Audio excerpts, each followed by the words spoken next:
So yeah. Yeah. Ooh. All right. So.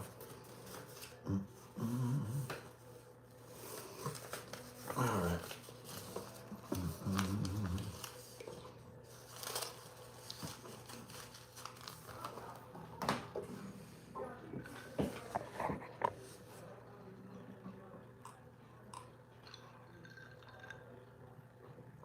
I got the mixer. Mixer. Elixir. Peelers, mixers, elixirs, Bizzlers.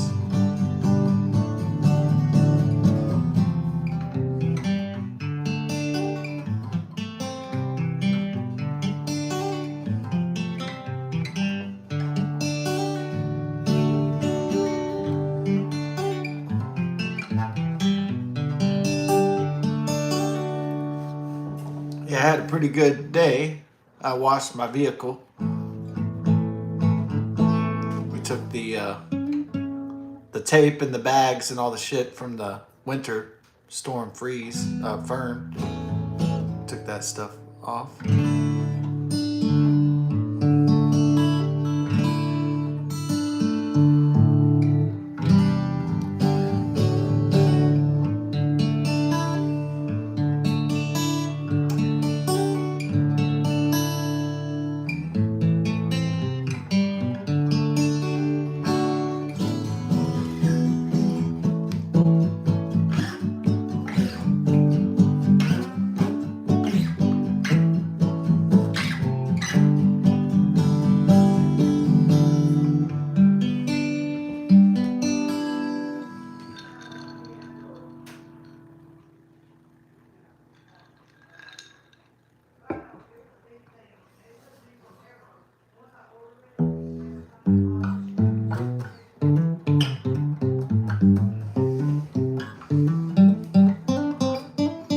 Gonna get a beer. Cash in a small lottery winnings. It's only $7, but I got another $8. So we can get a beer, and I'm gonna spend $8 on the Texas two-step lotto, $225,000.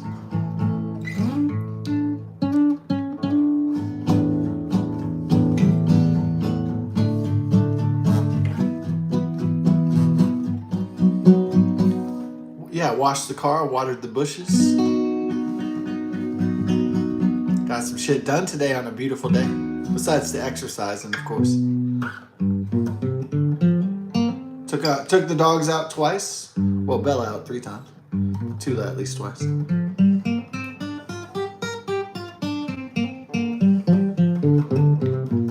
Made some fire ass tacos. Am I saying the lingos right for the kids? The fire ass, lit ass shit.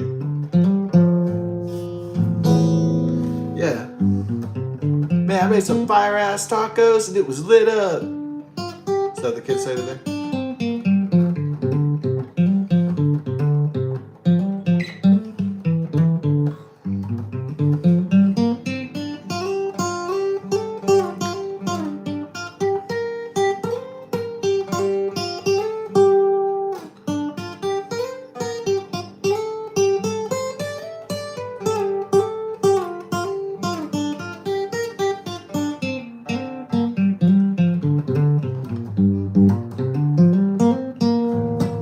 Yeah, somebody in was it in New York? Somewhere.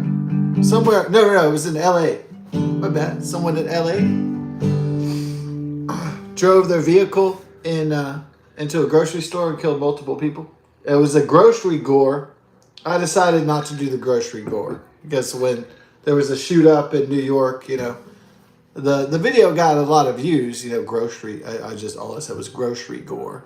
I think it was the black supermarket, like in, I don't know, was it 2021 or something? It got shot up, by a mentally ill man. And I put grocery gore. Not anybody really talk shit or complain. Yeah.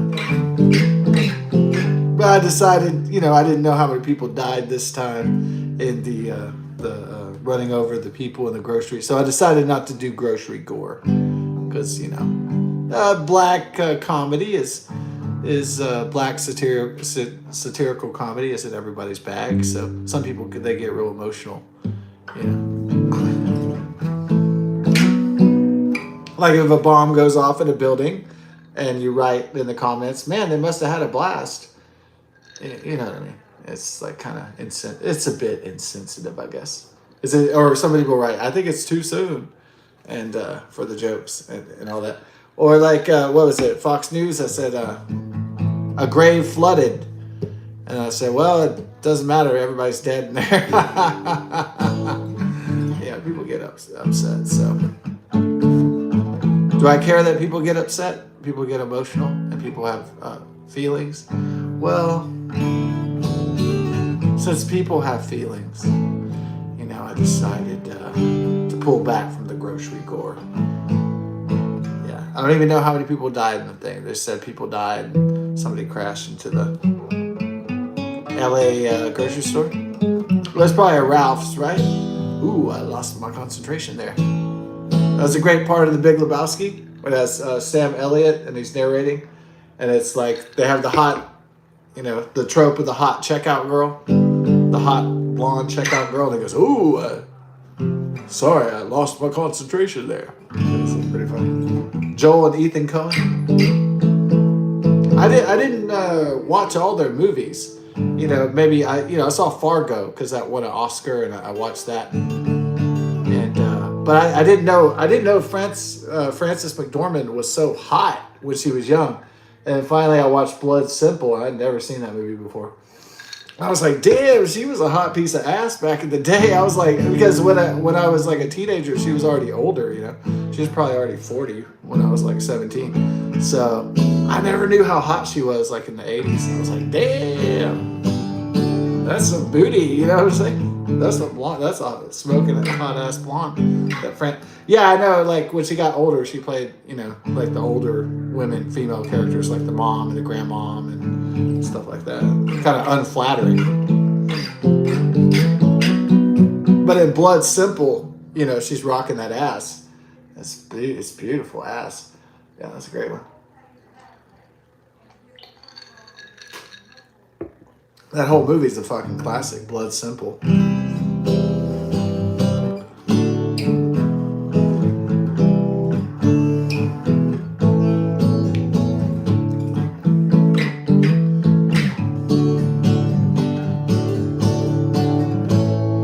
Oh, it's only the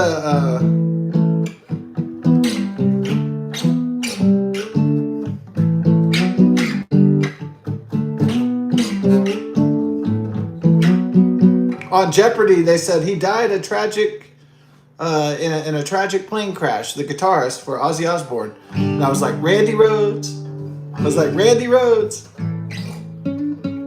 Yeah, that guy was awesome. I wouldn't have missed that question. Did anybody get Randy Rhoads? I don't think anybody did, because they were just fucking. The music categories in Jeopardy, I would clean that motherfucker up, unless the music was too hipster or something. I usually don't know all the hipster bands. I might know a lot of indie bands, but I don't know all the hipster groups. So I don't know all the indie and the hipster groups. I don't want to categorize people indie and hipster all in the same. That it's all the same. But yuppie music, but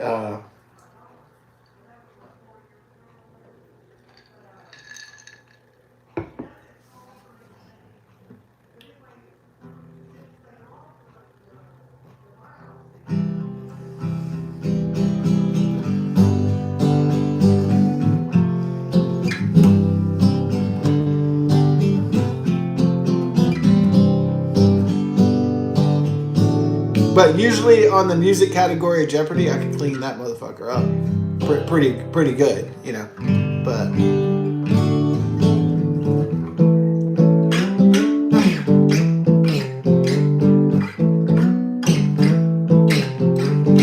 But my friend Kyle, he missed that question. Oh man, I thought, we were working at the movie theaters when The Matrix came out. I thought we were big sci-fi nerds. I thought we were going to get all the sci-fi questions like lickety split,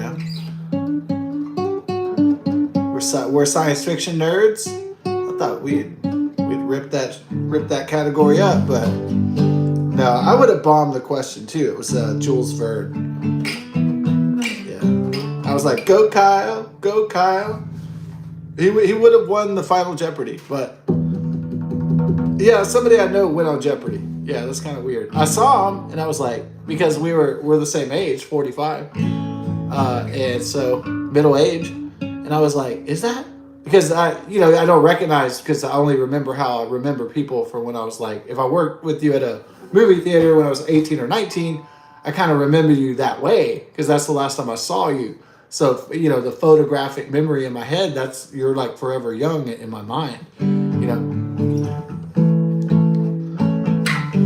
because that's the last time I saw some of these people. So I saw him on the TV, and then it clicked in like the photographic memory. And then I was like, hold on, he looks familiar. And I was like, oh my God, that's fucking Kyle. Yeah, and then I saw past the gray hair and the goatee and he didn't really have many wrinkles, but he wasn't even really fatter than his youth, but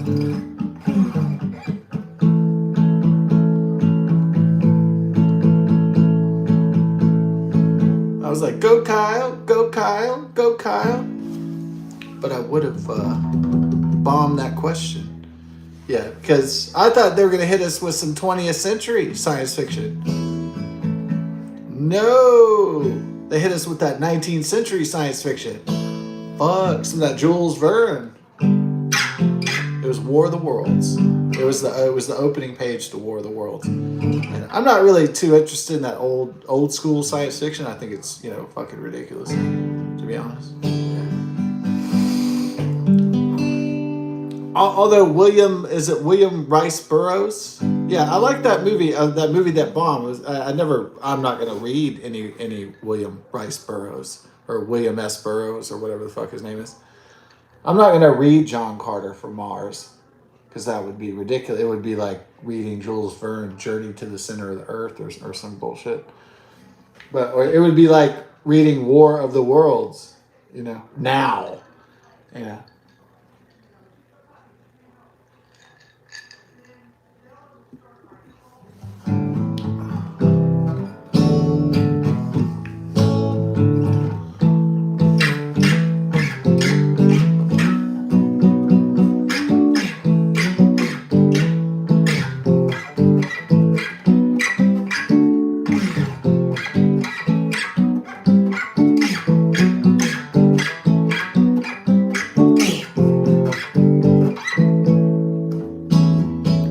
Yeah, right. Sure.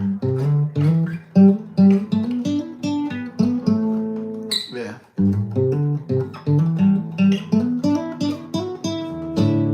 What did I read in high school? Science fiction. Yeah, I was always into that space enthusiasm. So I think, I read The Foundation, Isaac Asimov, I, Robot. I was reading that shit before the Will Smith movie, before The Foundation, Netflix or whatever. Yeah, I was reading that shit way back. Ray Bradbury, The Martian Chronicles. Yeah. They almost made a movie of Fahrenheit 451. Yeah, by Ray Bradbury. Almost made it.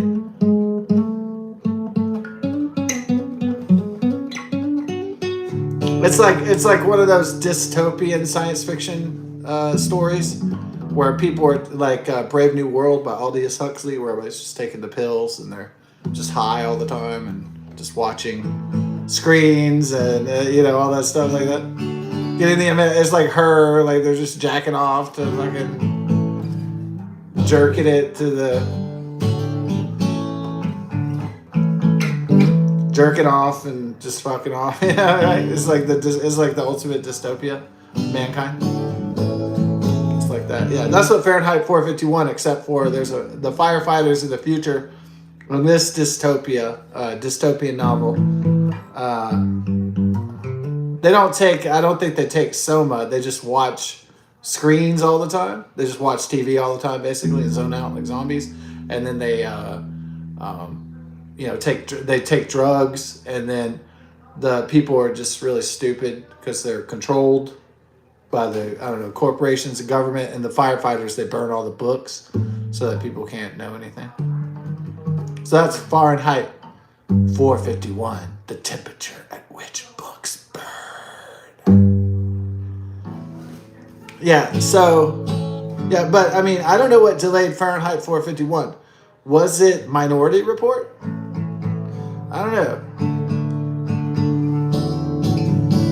Was it The Matrix? Was it Minority Report in the early 2000s? Because Minority Report, I saw that. I was like, damn, this is a fucking classic. There's a funny story about it. Like Colin Farrell said, man, I used to get fucked up and get drunk all the time and party too hard.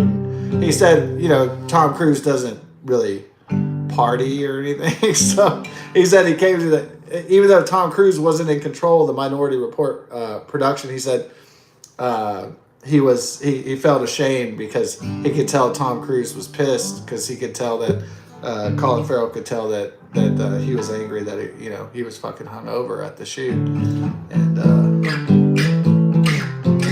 that'd be pretty bad, right? You're like going to your job, like you're an actor, and you're on a film set with Tom Cruise, and he gives you the evil eye because you're like hungover. That would be horrible. Tom Cruise gives you this alpha male, fucking stare.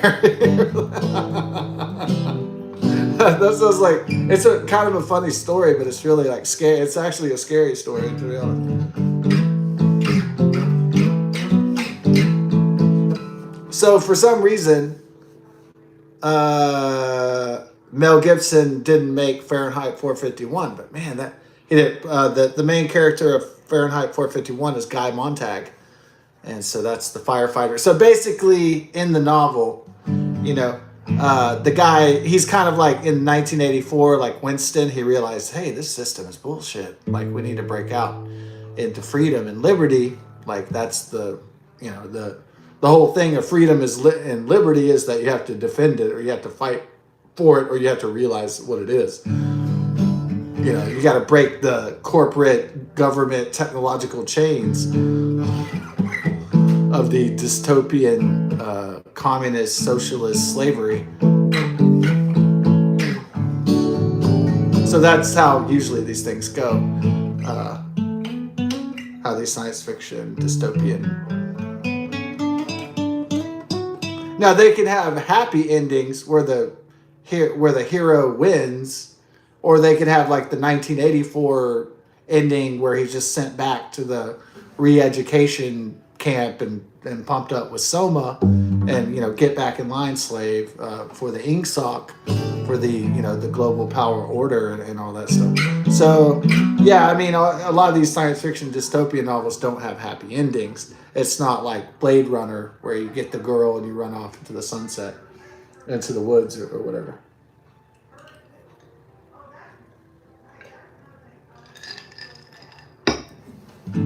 Yeah, I don't know what happened with maybe the studios felt that Fahrenheit 451 was not commercially viable. They just thought, well, there's The Matrix, there's Star Wars, there's, really competitive science fiction fantasy environment, Minority Report, Then you had Pitch Black with Vin Diesel was a big hit.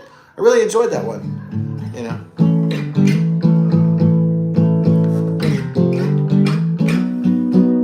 You like the whole idea of that the aliens could smell pussies, they could smell ovulation and stuff like that. I don't know if I like that part. No, that wasn't my favorite part, that the aliens could smell pussy or something. Or the girl was trying to pretend to be a guy. Because Vin Diesel plays in Pitch Black, Riddick, the felon, who's like a known killer and rapist. He doesn't give a fuck, So... No, the funniest part, the spacecraft crashes on the planet, Pitch Black with the aliens, and then it's like Vin Diesel, the intergalactic criminal, Riddick, he escapes. I love the part, it's like the director was a genius, or the writer, the screenplay writer of the movie was fucking genius, because he escapes, and then like all the guys or all the people are looking for him, and then all of a sudden they flash to him, and it's like Vin Diesel, and he's all jacked out, but he's on, like, he has an umbrella like on a patio thing on top of the spaceship that's all, you know, fucked up from crashing on the planet, and he's like, he has, you know, fucking like wine, and he's like, that part killed me. Yeah, that part was great. Yeah, I love Pitch Black. I thought that was a great sci-fi action adventure movie. That was really good. Yeah. I guess Riddick's like the anti-hero, you know. So, yeah, the second one I heard was trying to be like Lord of the Rings, and it kind of sucked. I've tried to watch it with the necromancers and shit, but it's not that good.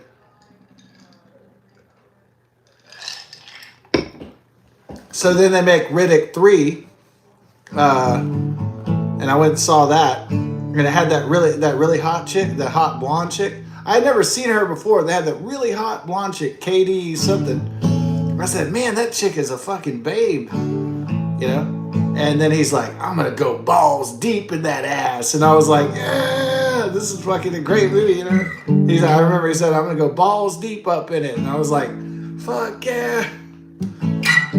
Yeah, I think Riddick, in the Pitch Black trilogy, it was supposed to be like a return to form. You know, it was trying to be raw, and he's like, I mean, do I like it? He's like fighting the alien in the sludge in the alien planet. I kind of like that, or he's just like battling an alien in the sludge. You know, there's not many movies where a guy fights an extraterrestrial alien in the sludge, and it's nice to see that from time to time. Some aliens in the sludge. So I really miss that.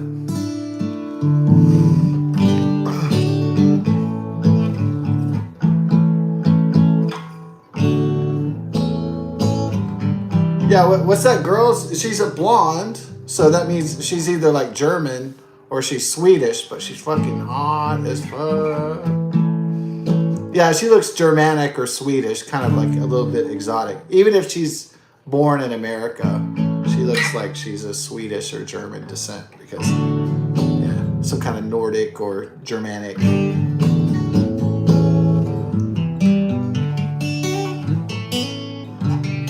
Those women are fucking sexy as fuck. Well, okay, she looks kind of like more Germanic or Dutch. I'm sorry, Swedish, but she could be Dutch. But I'm kind of leaning, when I think about her, like, you know, her facial structure and everything, I'm thinking about, it kind of reminds me of like girls that I've had a hots for that were Swedish or German.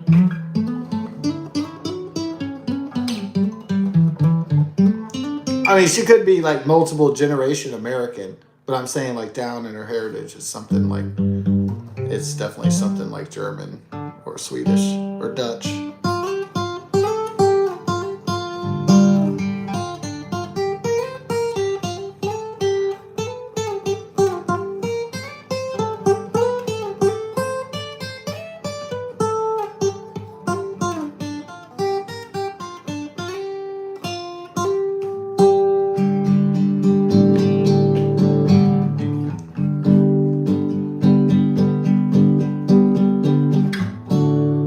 Or you could do it like,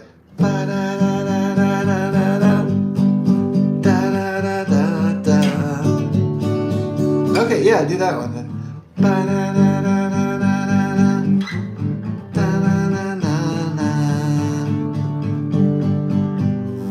Okay, so you can make up something like that, yeah.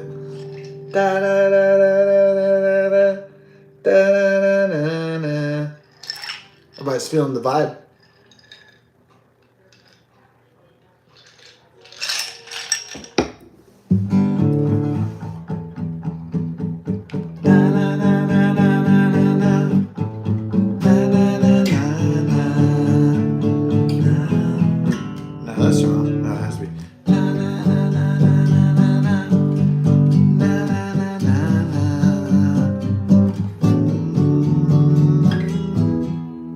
No, it should go to the E, fool. Maybe it should go to the F.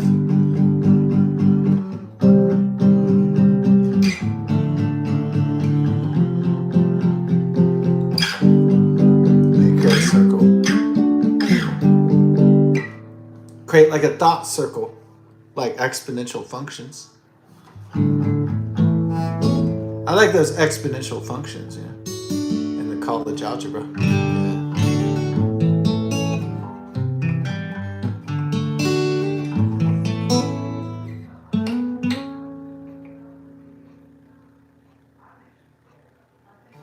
Oh, everybody's talking about the Nancy Guthrie, huh? Well, she needs her medication.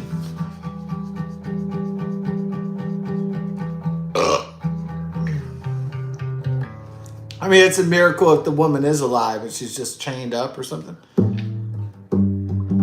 But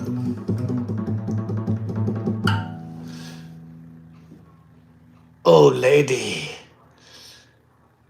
Savannah better get me my 20 million in Bitcoin. There's gonna be a shit coin. Yeah, I mean, do I think it's like that? Like a movie, like a cartoon? I mean, no, I don't. I mean, I hope she's still alive, like a Rambo movie, How long can you take it, Rambo? The torture by the Viet Cong. Oh, so you're a tough man, huh? See how long you make it through the pain. I don't know, man. If there's like a torture chamber and there's somebody strung up or some shit. I have no idea. Nobody has any idea, I guess. But yeah, a lot of people think she's dead already, which is a sad. The Rolling Stones.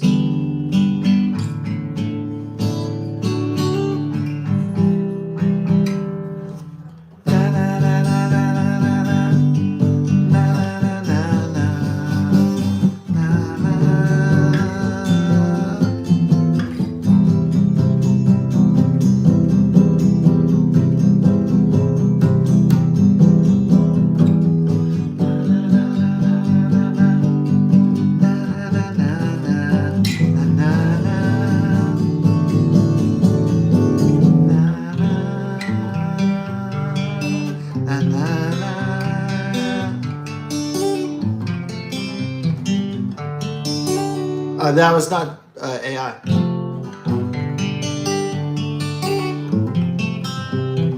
That was a guy.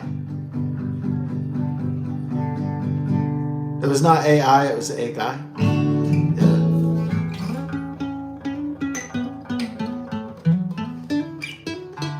Yeah, I know. I had actually, I was scrolling through my videos. I was just checking out what was, Well, I mean, I wasn't really too surprised with what was going on in the YouTube, but I wasn't too surprised, right? But then I saw a video where I learned about Butt Buddy, and it was 3 or 4 months ago. And it was like I said NFL boycott.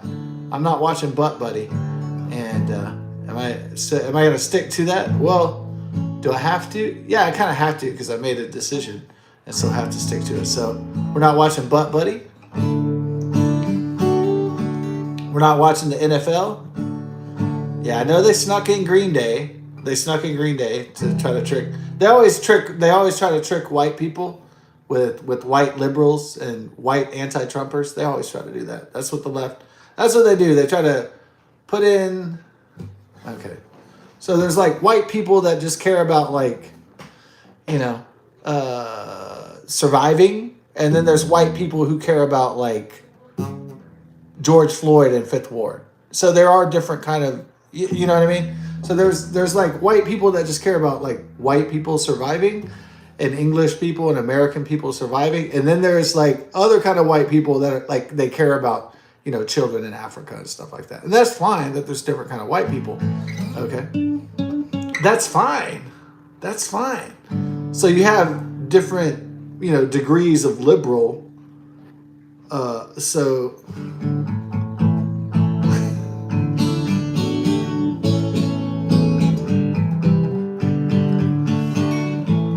Okay, so you have I had this liberal friend that he goes to Africa and he wants to save the kids in the village, and he's on a quest of Jesus, and I get it. And he wants to go to the Third Ward and George Floyd, the Fifth Ward in Houston, and he wants to save the George Floyds. He wants to save the black people. He wants to save the African race. And I'm not saying that it's not a noble cause if you want to save the black people, or you want to save the poor people or the third world people. I mean, I'm not here to judge you for that, but definitely there's white people they're not focused on their own people, or they're not focused on they're not focused on American citizens in general. They're just kind of focused on, oh, I have white, like there's all these white people, white liberals that are like, I have this white guilt. I have this white privilege. You have the white privilege to go through 2 terror wars, an economic recession, and a Chinese plague. I don't know, or go into $80,000 of college debt. Is that the white privilege they're talking about? Yeah, that's not really white privilege. So I could get if these white liberals that had, I could, if they were all, like rich, if they were all bourgeoisie and they were all wealthy and they were like, oh man, there's kids starving in Africa, and I went to Ibiza to dance and take drugs again. I could imagine if it was that, but since it's just like working class white people having liberal guilt about other minorities, it's like, fuck that shit. It's like, fuck those people. So that's all I'm saying.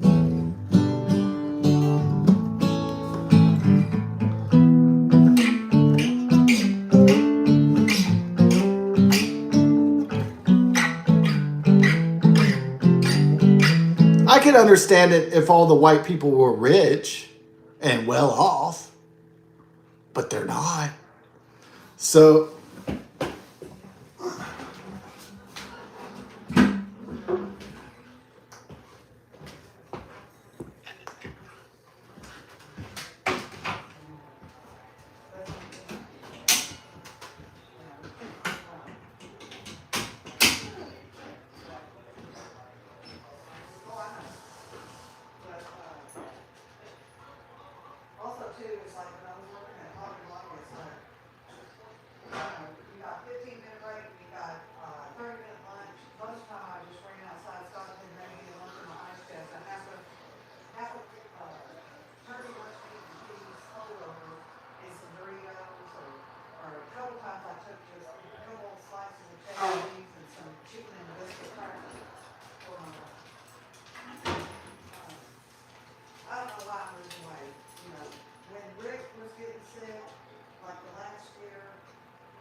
get this mixer going on. Oh. All right, so that's the rest of the Diet Coke Fizzler right there. But, I mean, I understand that there's some white liberals or just white people that are humanitarians and they want to go to Africa and save the kids that are got the rice on their head, as Dave Chappelle would say, and they, you know what I mean?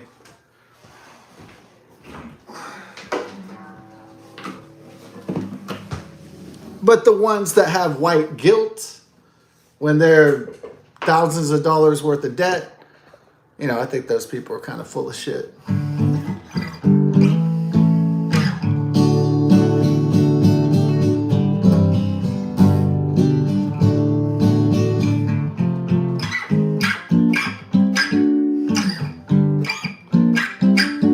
No, I've never felt guilty about being, who I am. So, that's definitely not anything I've never felt guilty for being Caucasian. I've never felt guilty for being Texan. I've never felt guilty for being American. I never apologized for being part Cherokee. I never apologized for being part English or Irish. I never felt guilty about any of that. Ever. Not one day. Not one day ever. And not one day ever will I. So.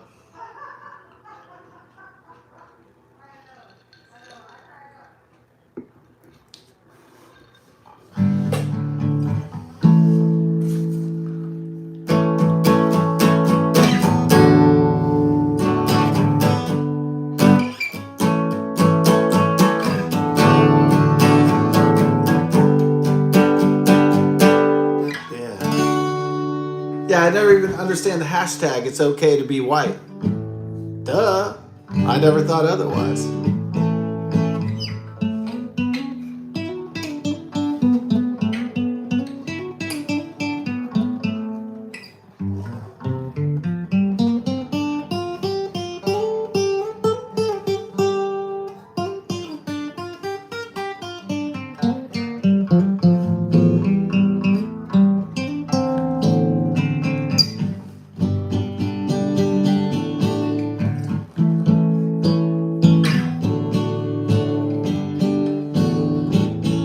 No, I mean, what I'm seeing is America had to remove Nicolas Maduro, the Venezuelan dictator. The people didn't have the spine to remove their own dictator. So that brought them so much misery.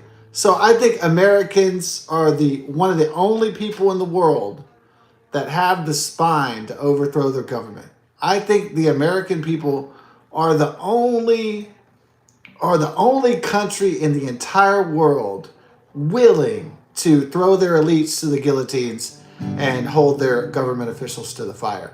I think this is the only country with the balls to do that. If things are going into a totalitarian dystopian state, I think Americans are really the only last people that will revolt against their own government or their own system to change it. And that's the truth.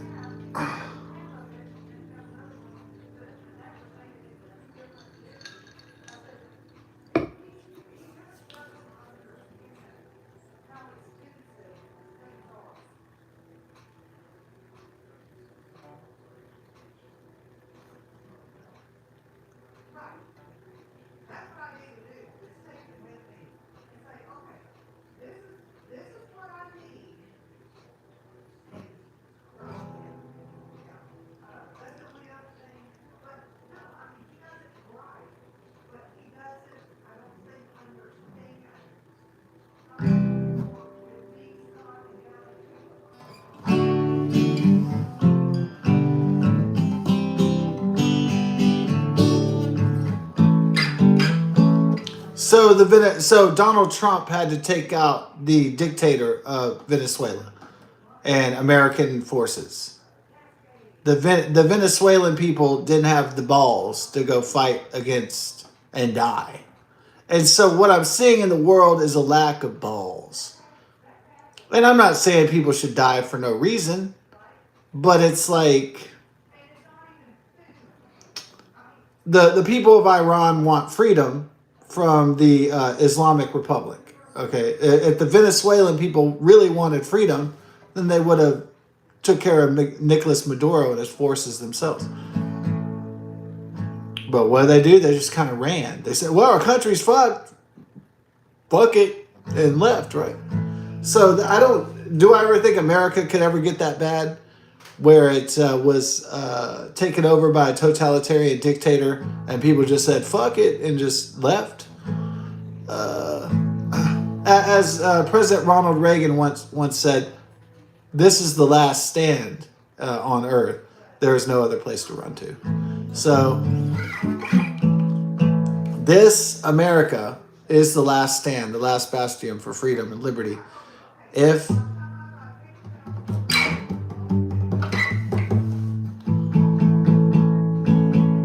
If we don't make a stand here, there's no other place to run to. That's what President Ronald Reagan, said famously in a speech. That's true. If we run here, there's gonna be no other place to run to. So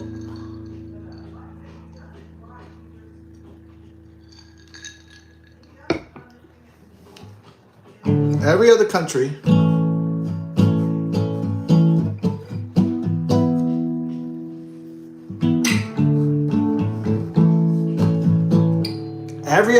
it seems like, the Chinese, they just take it up the ass by the Chinese Communist Party because they know they'll get disappeared.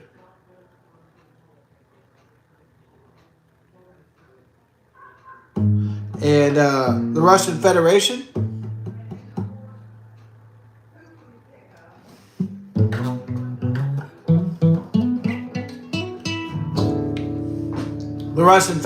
what do? They got a totalitarian dictator. They just take it up the ass, or they move to Europe or a free state. They move to Europe, or they try to move to the United States. Russian citizens, they just leave. They just leave their country. They don't fight for their country.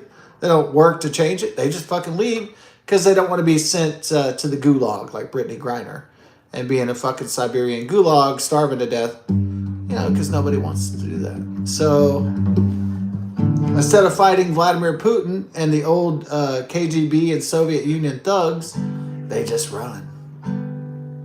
They just run to Europe and America and other free and allied states.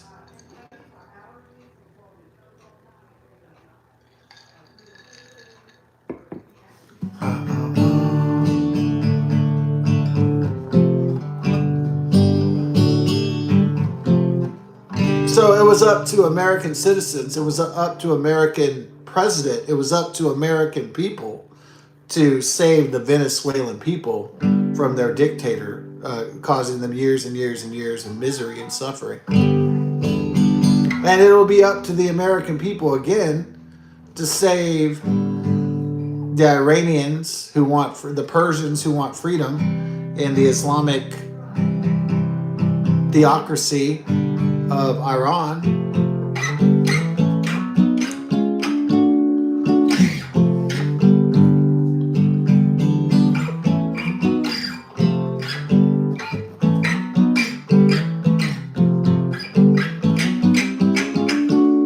Again, Americans, not the world police. It's not Team America World Police. It's Team America. It's Team America World Defenders. Okay, that's what it is. All right.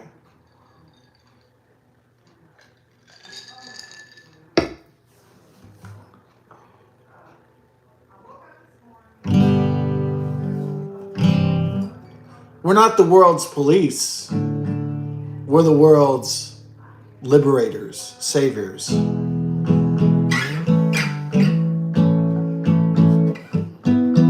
If they don't want America's help or Western allies or a free country's help, then guess what? See ya. Saya motherfucking Nara. Have a great life, because it's gonna be shit. Go back to your slavery. Go back to your chains. Go back to your totalitarianism. Go back to your communism. Go back to your socialism. Go. Enjoy it. I hope you enjoy from a top-down society, a top-down government telling you exactly what to do and exactly what to think every single day of your fucking life. I hope you have a good time with that shit, because you're not.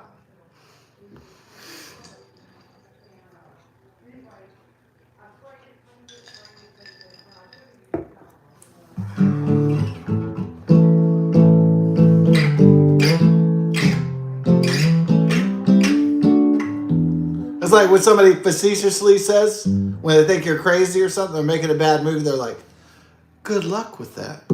Or if you just left your drug dealer's house and you're like, oh, they're like, good luck with that. After you just hit the bong. That's like, yeah, that's a facetious thing. Good luck with that. Oh, wait. What are the different sarcastic sayings and the insults? The different English insults are good luck with that. Or what about, how's that going? How's that going for you? There's another one, huh? That's what douchebags say. How's that going for you? Fuck those people. So, yeah. Well, next time anybody says, how's that going for you? When their dad's dying of cancer, go, how's that going for you? Like that. When they crash into a ditch, ask them, how's it going for you, baby? Yeah, give them a little taste. Give them a little taste of it. I bet they'll like it. Yeah, so...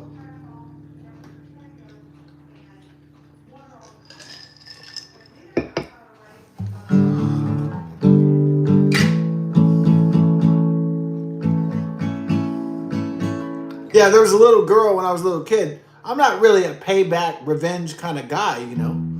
I do remember everything, almost, just about. I will forgive, but I don't forget, right? So, I mean, that's the eidetic photographic memory. You always forgive, but you never forget, you know. So the girl, when I was trying to take out my training wheels in Dayton, Texas, in Liberty County, in the East Texas woods, out in the boondocks off 1409, where I grew up, and best years and some of the best years of my life. So much fun, and just, you know, it was like the Stranger Things, you know, riding your bicycle through the woods. It was fucking amazing childhood, you know, playing with GI Joes in the woods, and so then I bust my ass. And my dad's like, don't be a girl, don't be a fucking pussy, get your ass on the bike, you know? And that might seem like pretty harsh in today's parenting standards, but, you know, it's right. I mean, what? I'm not going to ride the bicycle. I'm going to go into my room and play Nintendo or jack off or something. I mean, you know, it's bullshit. So, yeah, he's right. Get out there and be a man. Yeah, he's right. I mean, that's how men used to teach their sons. Like, get out there and be a man, boy. And, you know, put on your bootstraps, boy. You don't want to be a girl. You don't want to be a fag. You don't want to be a pussy. They used to say that shit, right? Like your dad was like your drill instructor or something. So I'm not saying a dad should be a drill instructor, but that's what it. You know, it's like your motivation coach. And basically, what happened was my legs didn't grow long enough. And all my friends got their growth spurt a little early. So, like, I had this bike that was too big. And I kept falling on my ass. So instead of telling my parents, like, hey, I haven't grown into this yet, you know, I just kept going and falling. Because I didn't want to tell them, like, you know, the reality that I hadn't grown into the bike yet. I hadn't grown out of my training wheels yet because I wasn't big enough. And so I didn't want to tell them that. Because I was being stubborn as well. So the little girl across the street, Crystal, she laughed at me. She went, ah, because I fell my ass into the fucking ants, and they would. It was in the hot Texas summer, and in the tropical in the woods. When I fell my ass in that fucking ant pile and fucking on the concrete asphalt, the girl was like, ah ha ha ha. That bitch, you know what I mean?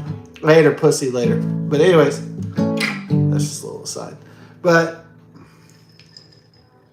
and then, what little girl's made of?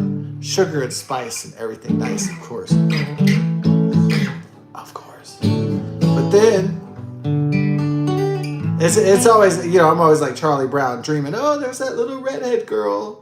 Oh my God, it's that little redhead girl, you know. I don't know if that's the Irish thing, you know. It's like, when you see redhead women, you're like, oh, you're like, it's a redhead lady. Oh my God.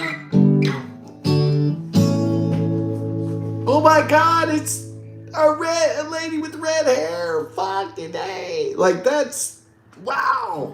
Is that the Irish thing? Maybe that's the Irish bloodline. I don't know, but we get Irish, you know. Irish bloodline, we get excited when we see those like fucking vivacious fucking Rene Russo chicks with long red hair and shit. We get excited about girls like that, women like that. So just naturally speaking, I would say. It can still happen today. I'm 45 years old. There could be a woman with red hair, and I could be like, ah. It's exactly the same thing as it was when I was 6 in 1986. It was like, well, no, I think we moved to date in 1986, and then it was 1987, 1988. We didn't leave till like 1990, I don't think, or yeah. We didn't leave until Taylor Swift was born, or a little bit after, before she popped out of her mommy's punani. Mommy's punani. Yeah, there you go. Was that the mommy's punani note? That's when you get popped out of the punani. So then,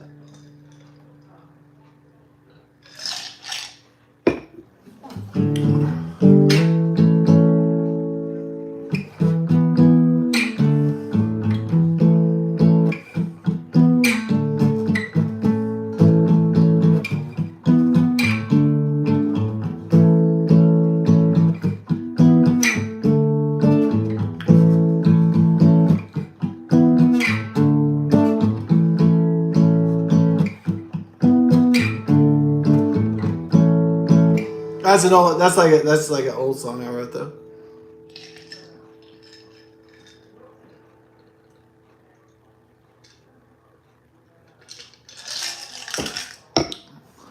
So went for a ride. So wanna get high. Oh, no, it should be like. So that's A and that's D. Do. Okay, wait.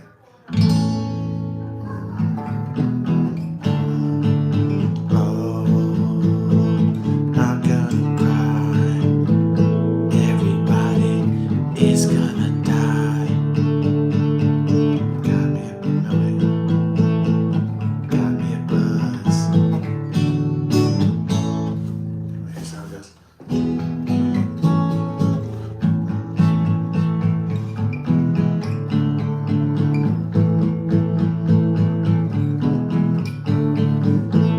Did revenge feel satisfying? So then the little redhead girl, Crystal, she fell on her bike. And I went, ah, because I remember how mean she was to me. Did it feel satisfying?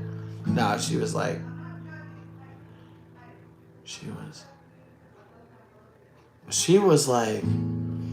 ah, you laughing at me. And I felt, kind of bad about it. Even though I was getting my revenge, even though she laughed at my ass. When I busted my ass in the fucking ant pile and the fucking concrete, she was laughing her ass off, right? And like, man, when you were biking back in the 80s, when you were biking in the skate or die times, man, when you'd hit that fucking concrete, your head would go boom, and you'd see like a million fucking stars, So getting rad had a cost back then because, well, getting rad has a cost now, but man, back then I swear, like, when I do so much crazy shit, when I was a kid, and when you're older, you might still do kind of crazy shit, but not as crazy. When you're younger, you don't know, so you like jump off shit. You do shit that you would never try again, because you got older. You're not that dumb anymore. So, yeah, when I was a kid, I felt like the freedom is so fun. But if I don't know what I'm doing, I'm gonna fucking get a concussion. So I'm acting so crazy out here in the wild, wild man in the wild country. I mean, that's.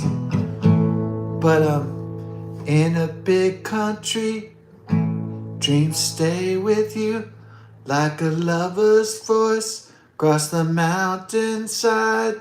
The big country.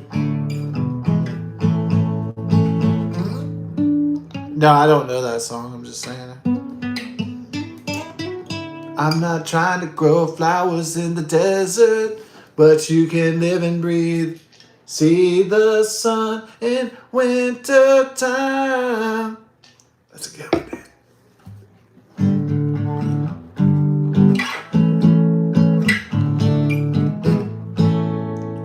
Did you have an emotion?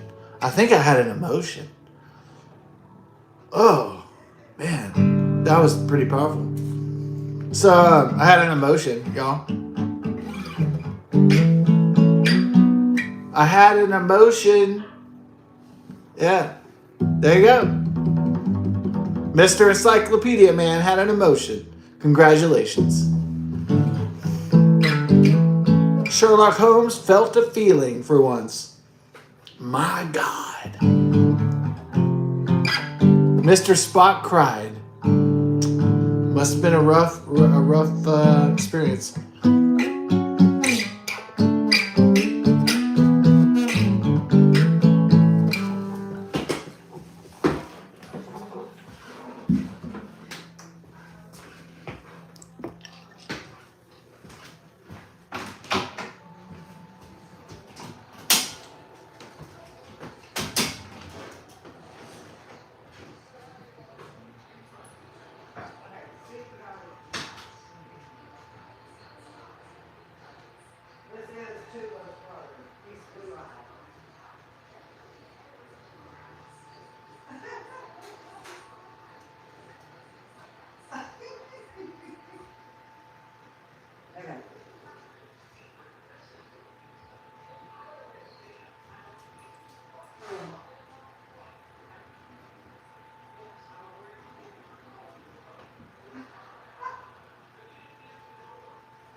I know, but I'm telling you, she's not like that.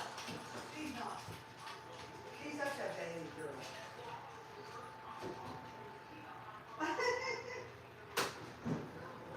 Oh, I know.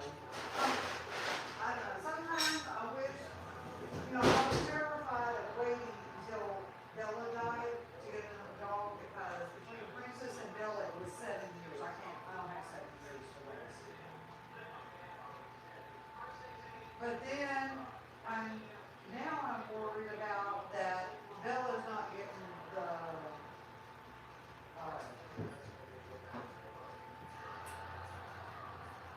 the attention that she deserves. No, she is. I mean, she is. But I can tell that Sue was trying the same thing. I mean, every time I walk upstairs, she's jumping on the phone. Is revenge satisfying? Only if you break your enemy's soul. Just kidding. So, yeah. Only if you totally destroy your adversary's soul. And their willingness to proceed. All right.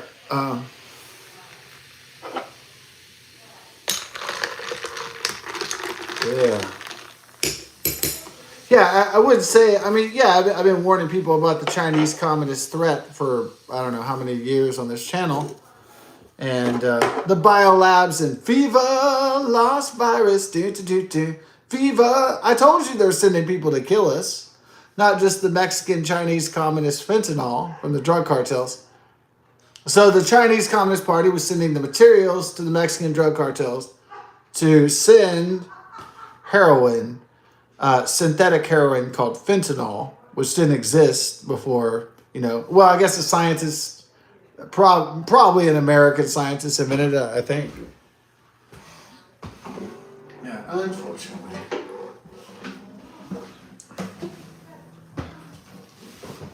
Unfortunately, like Sarah Connor and Terminator 2 Judgment Day, it's guys like you just thought it up before she starts trying to kill him, assassinate him. It's guys like you who just thought it up.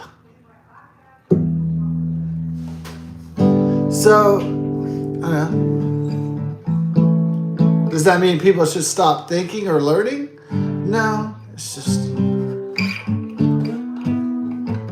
Maybe people should stop trying to build doomsday weapons. Maybe that's good.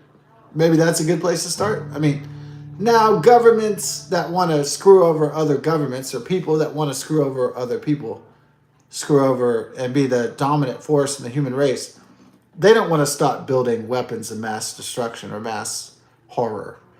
So that's why we'll have more mass destruction and more mass horror. Not because everybody loves that, because the world, because governments want to have ultimate power and ultimate control. And this is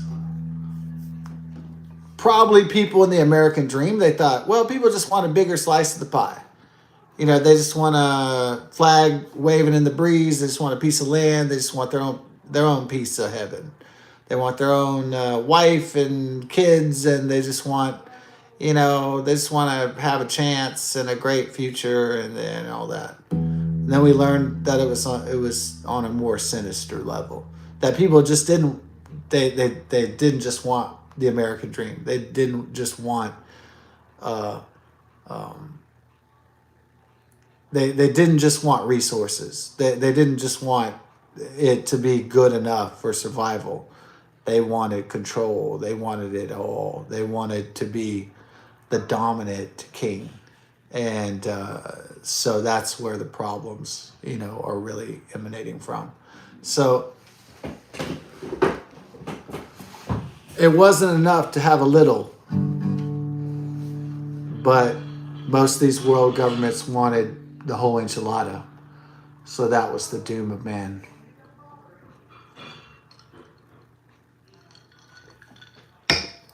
Nobody was content with what they got. So they were like Judas Iscariot. They weren't happy getting a few pieces of bread. They weren't happy with God being the ruler in Eden that had to eat from the tree of knowledge. And once the tree of knowledge was eaten, then that was the doom of mankind in Genesis in the Bible. They didn't want just a little bit, one bite. They wanted it all, like Phil Collins would say.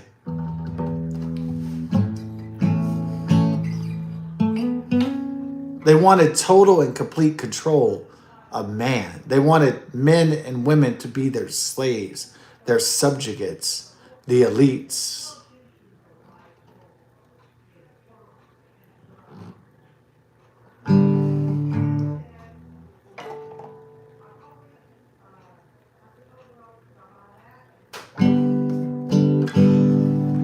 It would be a nice world if people just accepted or they appreciated what they got.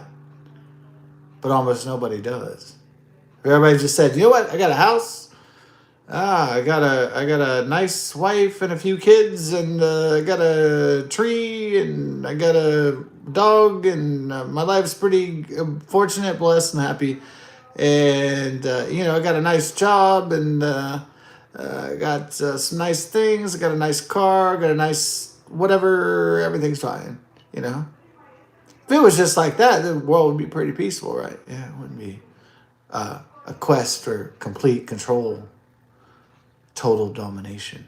So that's why we're not able to have this kind of peaceful, joyful world, because not everybody's satisfied with their level of control and power, unfortunately.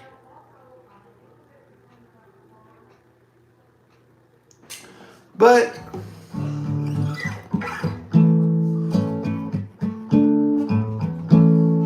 why can't anybody be happy with what they have? They got plenty of clothes on their back. They got more clothes than the most homeless people or third world country people do. They got more food than most people do. No one's ever seen them to be happy or grateful or gracious to God for that.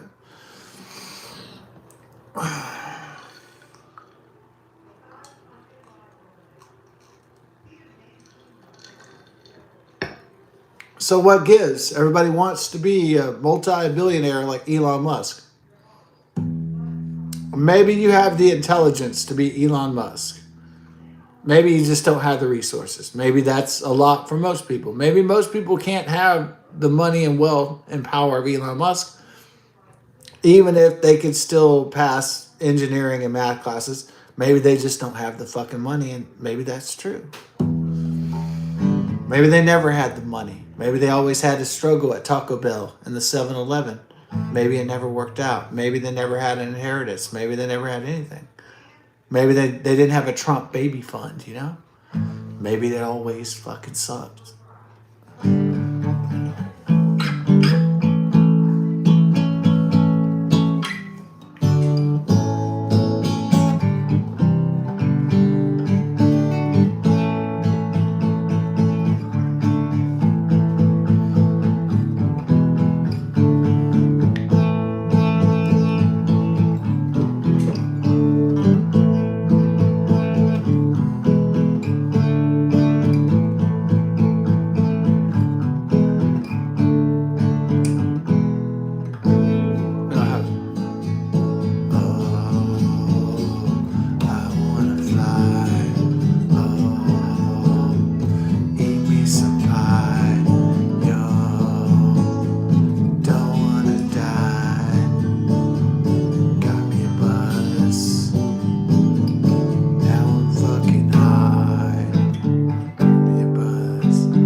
So Elon Musk, it takes a very calculated mind. Okay, some people are like, well, you want to get to the level of the titans, of the elites, and the masters of the universe. Well, yeah, it takes money to make money. Bam! I guess that's the crux. That's the crux of it, right? That's the thing that people. That's the financial hurdle in their mind that they're like, oh shit. Like, why didn't I think of this before? The only way to make money is to have money. Silly. Tricks are for kids.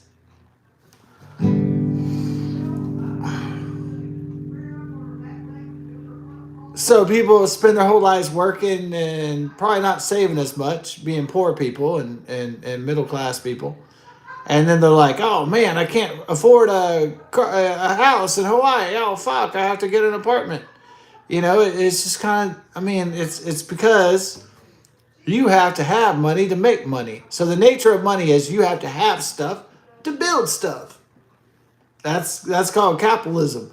So the problem is a lot of people are like, well, I'm working my ass off and living paycheck to paycheck, but the only way to make money is to have money in the first place. So Elon Musk's father is a rich dude from South Africa. Donald Trump's father is a real estate developer from New York. These guys are already rich. They just have to decide how they expand their father's or their own personal empire after that, after their fathers are dead. You know, so a lot of us we don't have an empire. We had working class parents that did the best they could, but we're not dynasty children, you know, honestly.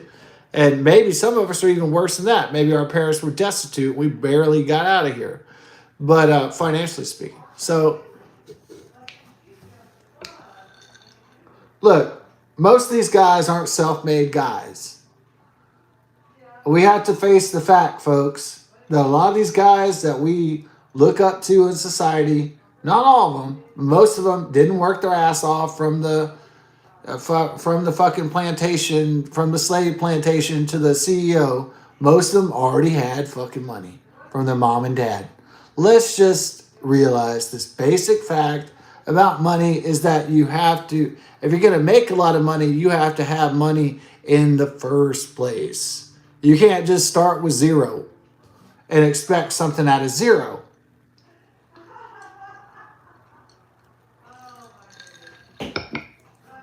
The poorer you are, the more that this fact becomes evident. You're like, hold on. You're like, okay, Donald Trump's dad was a rich real estate developer. My dad was a broke pauper. Huh. Well, how does money work now? You see? Okay, so how does money really work in society? Okay, so the Jews hoard all the money, right? It's like the Steins and the Epsteins and the Einsteins. Okay, so all the Jews hoard the money. So the Jews hoard all the money because they know that's the power, that's the control. So that's the Jews. I'm not anti-Semitic. I'm not anti-Jew. I'm just saying that's their religion. The religion of the Jew isn't just, God. It's save your fucking money. That's the Jewish. That's why they're persecuted a lot through history, is because they believe that money is like one of the highest powers. That's why they're some of the biggest in Hollywood, some of the biggest bankers, and so on. So it's built into their religion, savings and the hoarding of money. It's not just, random why that is. And that's all I did, because it's all out. Get stop ice. That's all that I heard the next day on the news. Anyway,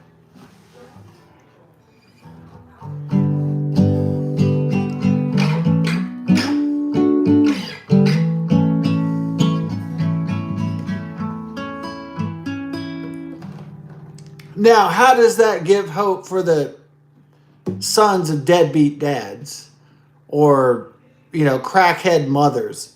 It really doesn't work well for sons and daughters in that. Okay, it's really a world that's run by money and power, and if you're in that, it's really hard to get out of that. I mean, people can work their way out of that, but I'm saying it's fucked up and it's a hard place to get out. You know what I mean? So a lot of people don't ever get out of that because it's a trap, and it's a pretty serious one. So.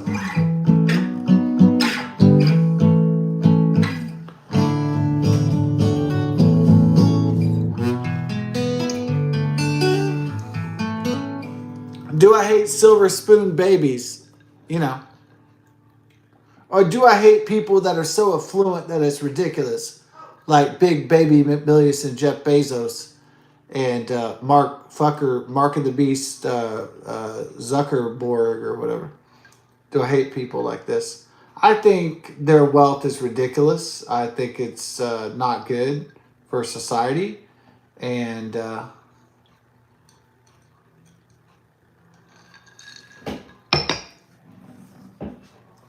so Elon Musk posted this on X. One of the wisest of the wealthy of the silver spoon kids. He's of Generation X, not of my generation, the millennials. Other tech bros are millennials that run the world right now. Facebook, Meta platforms, Mark of the Beast, Zuckerberg. But some are boomers, like the disgraced Microsoft founder, Bill Gates of hell. So that demonic, satanic motherfucker in the Epstein files. But there was always something creepy about that guy. But the more that you dug deep into Bill Gates, the more you realize, man, this guy's an evil ass motherfucker on all dimensions and levels, like almost unconceivable. It's that a guy wants some money and he wants some naked chicks. Everybody knows that a guy wants a butt naked girl and a fucking lots of money. Every guy knows that instinctively, that every guy wants that.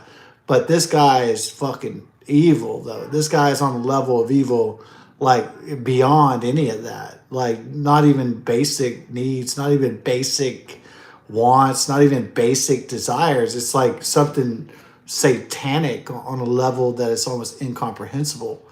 And that's Bill Gates. And so scary on that level. Most people cannot comprehend stabbing somebody in the back like Judas Iscariot, or crucifying somebody to gain power or dominion over the world like Jesus Christ in the New Testament, in the Bible. A lot of people cannot even imagine this level of betrayal, this level of evil. But this level of evil exists in our world today, and it's very frightening.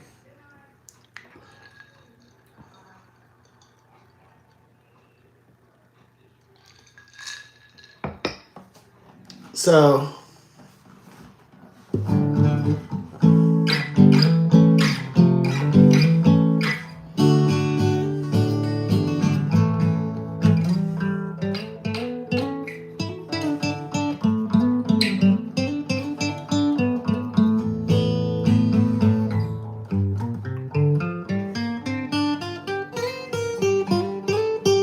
So Elon Musk posts on Twitter X, he's like, I should have listened to all those people that said that money doesn't bring you happiness.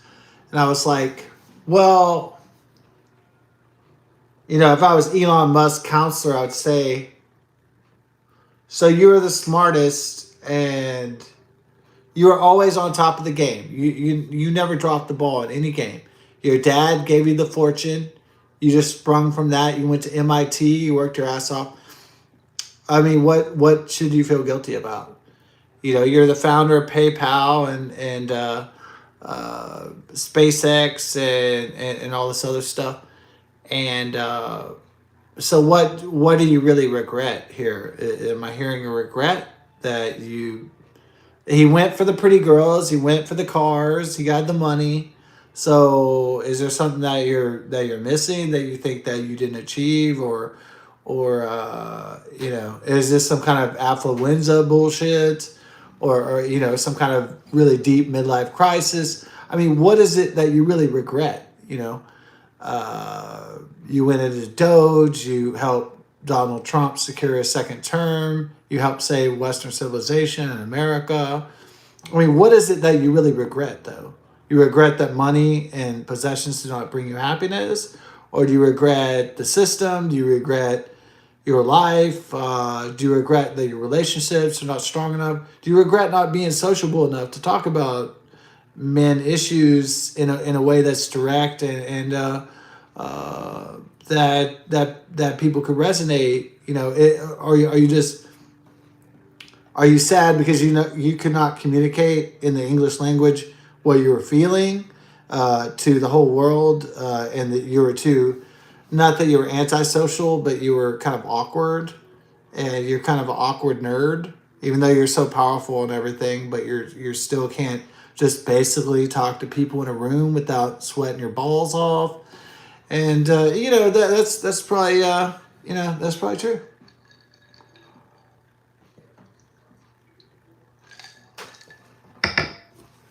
Look, it's probably the introvert-outrovert syndrome. It's like he's an introvert, but he's forced to be an outrovert, but he's not really coming off well. As most of these, computer engineer guys, they're not coming off as, they're not very skilled at communicating what they want in a social setting. They're not able to roll with social settings, even in their own language. So that's a problem.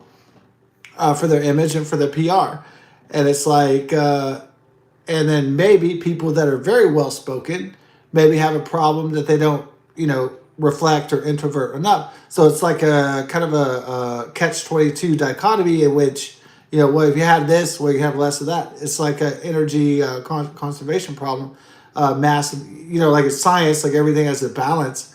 And so if you have too much of this, you're going to have less of this. If you have too much of this, you're going to have less of this. But if you can have, so everybody's kind of looking for balance and harmonium in the vast universe of the Eternium. So that's, kind of that causes a lot of the issues that we're talking about here. Well, yeah, I don't call the universe the Eternium. Sometimes I call it the Hierarchium. So I suspect that the universe is constructed in a way that there's different hierarchies. Not just because of Dr. Jordan Peterson. I call it the Hierarchium. I don't even call it the universe, the cosmos anymore. Hierarchium means that there's different levels of the universe. And these are separated by units of knowledge and power and energy. And those are subsets of the universe, which is called the Hierarchium. And that's what I choose to call it, in my language at least. So, called the English language.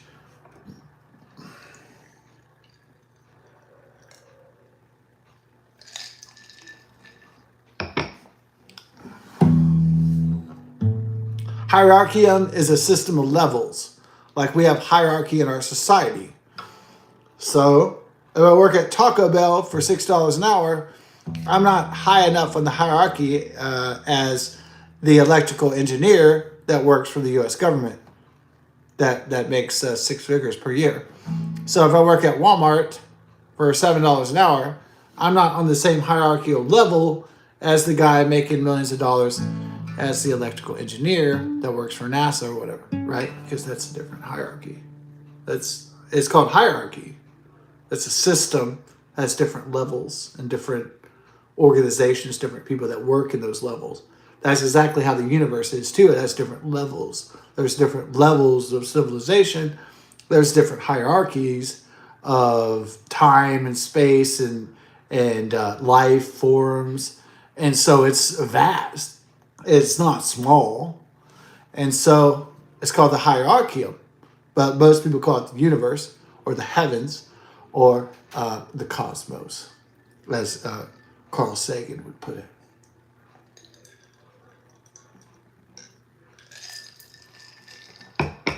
I call it the hierarchium because I look at life and the universe and time and space as a system of tiers and levels.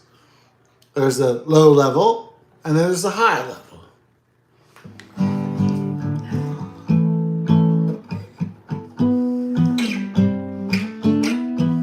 Now, most people would crack under the pressure of Elon Musk or Donald Trump. Most men would not be able to handle such pressure. They have such pressure to save nations, to save mankind. A lot of this pressure would crack most men in two. They would just be emotionally disabled and physically disabled. But these men champion on like it's nothing. They're like, oh, it's just another day at the office. I guess it's because also they're used to it, but also, they're trying to strive to a higher level because they've already been the rich boy at the college. Now they want to be world leaders and they want to be taking over Mars and shit like that. And it's like a different game for them. They've already been the guy who's had everything and have access to every pussy in the world. They've already had all that. Now they're ready for different levels. They already had 10 kids already. They already had lots of kids. Now they're ready to become the king of Mars or the build a moon base or something. Now it's like esoteric, it's like Sir Richard Branson kind of shit. It's just, wacky. It's only shit that billionaires and trillionaires would think of at this point. So it's just getting wilder and wilder and wilder.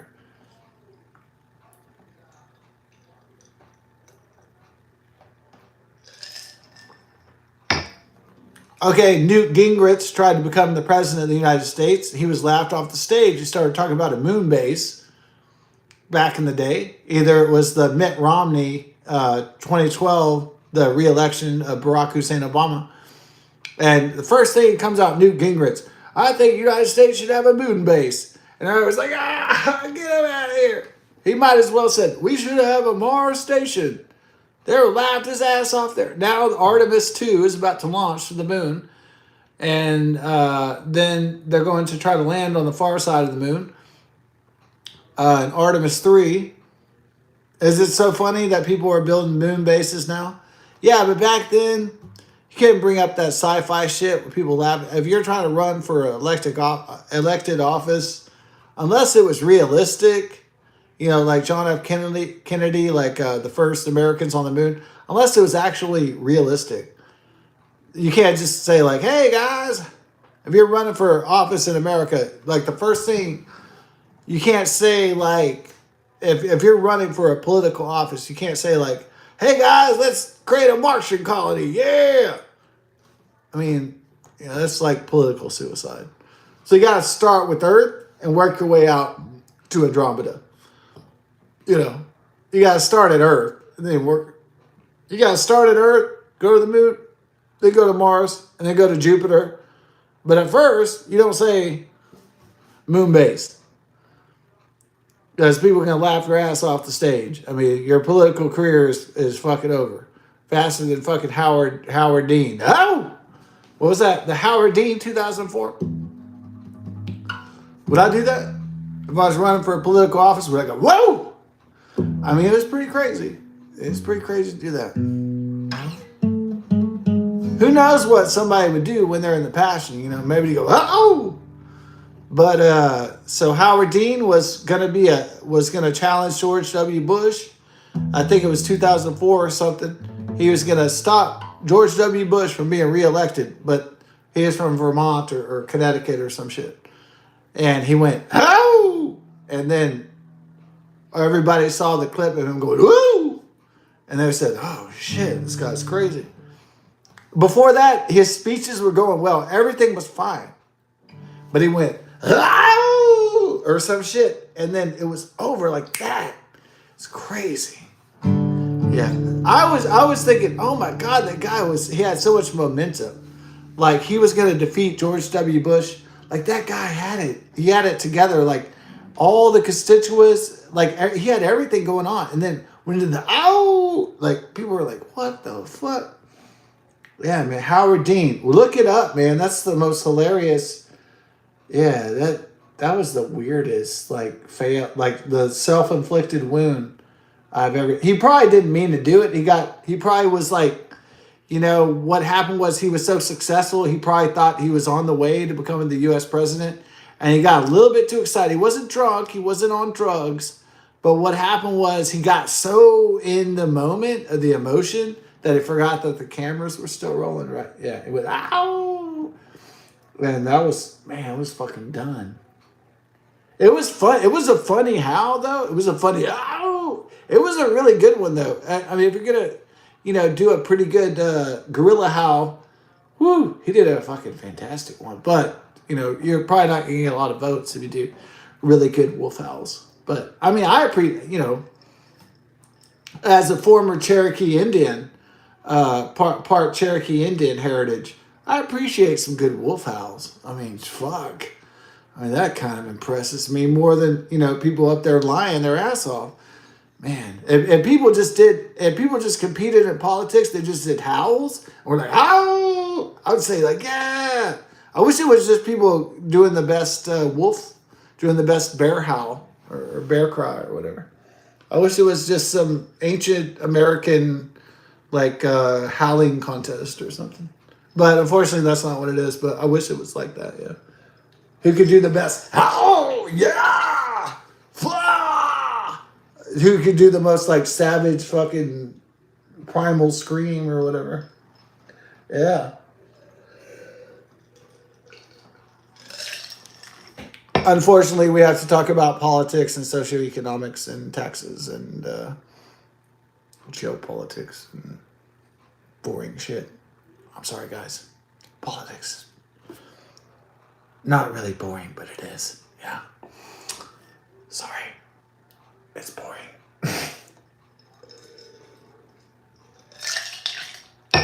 Politics is about as boring as going to a colonoscopy and going to a tax service. Yeah. Politics is about as boring as my dad being an accountant growing up. Yeah, it's that boring. It's like living with an accountant. God help me.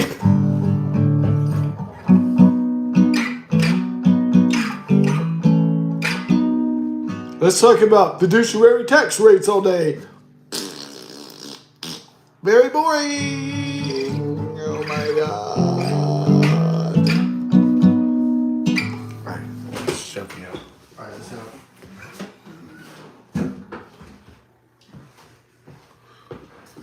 Well, the best thing about having a dad who's an accountant is that you know what boring is.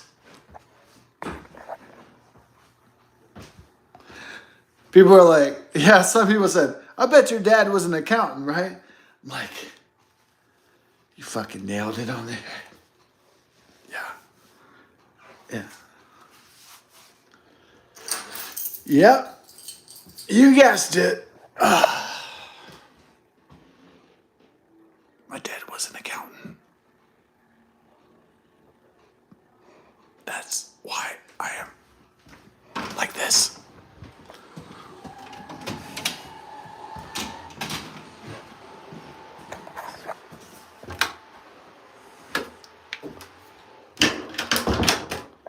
Because motherfucking bean counting is boring. Everybody knows that.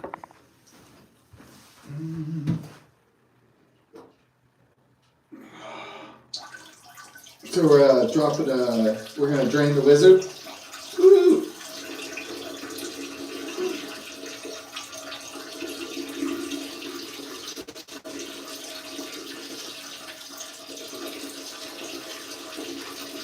for Drain the Wizard.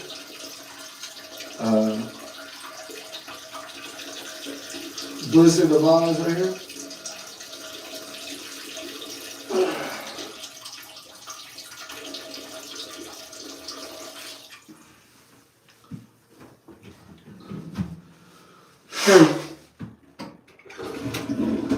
Okay. What's the time factor? 9:11. All right, now we're gonna do Operation Osama bin Laden. All right, I'm heading out. Put her up. Okay. Go. All right, love you, baby. Good night, babe. All right, I'm gonna head out. Is it real chill outside? It's too chill. I'm gonna go get a brewski. All right, now get a. Wow, what's the song? You don't know that song? Oh, what's the song? Silver Wing. Merle Haggard. Oh yeah. In the sunlight. Oh yeah, Haggard. No. Silver Wing. Okay. Okay, then we'll have to play that later. It's Merle Haggard. Oh, I'm sorry. Don't leave me, don't All right. cry. Okay. All right, I'll be back. Yeah. All right, I'll be back. Love you. Hey, I love you too. I'll be back. Don't worry.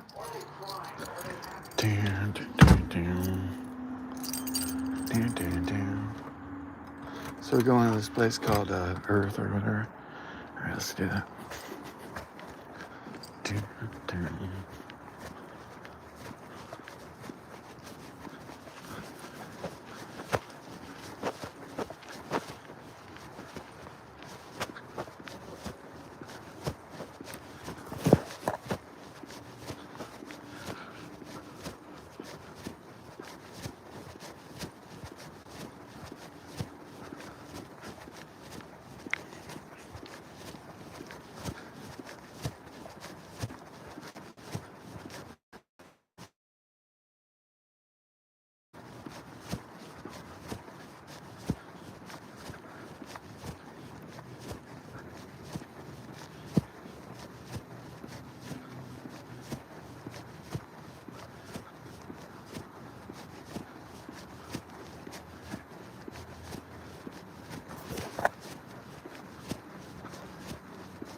I guess the liquor store closed down, the Nigerian dude, because it was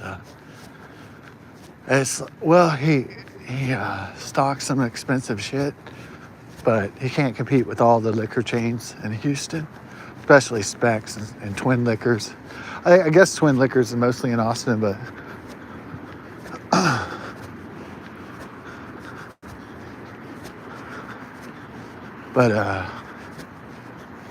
yeah, he never carried any beer. Yeah, I'm more of a beeraholic. I'm not even really like. I know some people that are alcoholics. They're like hitting the bourbon and the vodka. I could easily see myself doing that because I've done that before. But I really love the taste of beer, so I'm really a beeraholic. Really, I don't even. I would never like save up money to get bourbon or anything. Even if I was rolling in dough, I probably wouldn't even buy shit. Wouldn't be like Ben Affleck buying a bottle, buying fucking whole box of fucking whiskey and shit. Because the hangovers with hard liquor are really, really fucking atrocious. You have a beer hangover, you're like, you could do a lot of shit. So, ooh. Damn, damn, damn, damn, damn.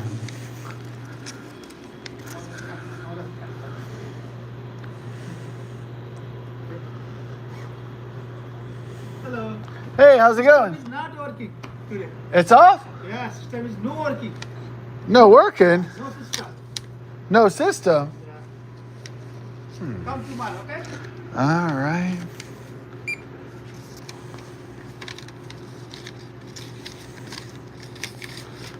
Do, do, do, do. Okay.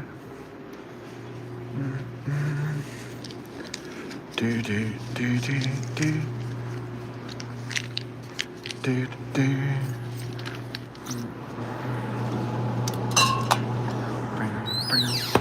All right. Do, do. Okay.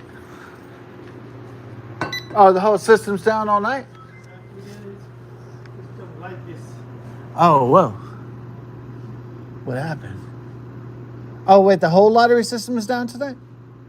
Or just this, Like this. Oh, crap. Oh, okay, okay. Oh, wow. All right. Oh, yeah, I'll be back. All right. Oh, thank you, brother. Thank you. Have a great night, sir. Good night. God bless.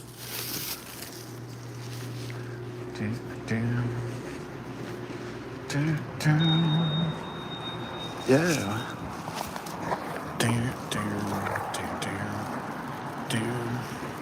Lottery's down. Oh, shit. Well, I didn't expect that. Oh, man. Well, there's no other stores to rival this one. No, I mean, there's a Shell station, but it's like 2 blocks down that I have to walk through. Huh. That's a terrestrially walk. Man, like 2 miles to get to Shell. So, should I just let it go? Or should I complete the mission? I can't drive because I've been drinking. Yeah. I guess we'll just let it go. We'll be like Paul McCartney and Wings. We just have to let it go.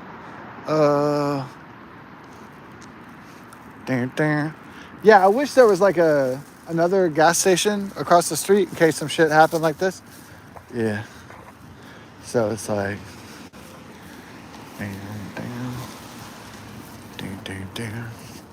yeah. Like at this old apartment, so I had a Stripes and a Circle K, so I could always have a double choice just in case some shit happened. Yeah, in case one system went down or whatever. Yeah. Oh well. There's no gas station. No. Oh, fuck. All right, we'll just let it go. And if I just missed out on winning thousands of dollars, then I guess it's just, fucking fate or something. I mean, I guess. But maybe not. Maybe I won't win shit. And maybe I'll be like, oh man, I'm glad I saved that money. So we'll see. We'll see.